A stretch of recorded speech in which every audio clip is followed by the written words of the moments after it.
মই তামোলপুৰৰ এজনী বিধৱা দুখিত ছোৱালী। তুমি মোৰ বিষয়ে কিদৰে লিখিবা শুনিব বিচাৰো।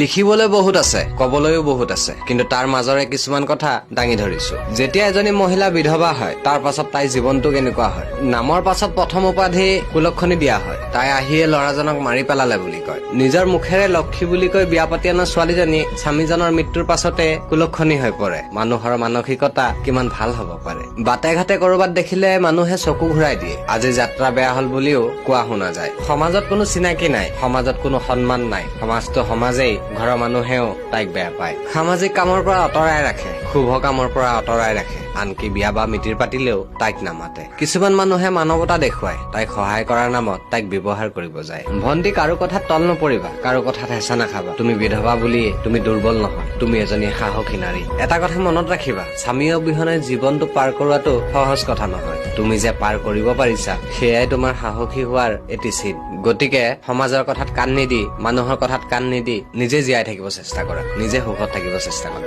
ধন্যবাদ।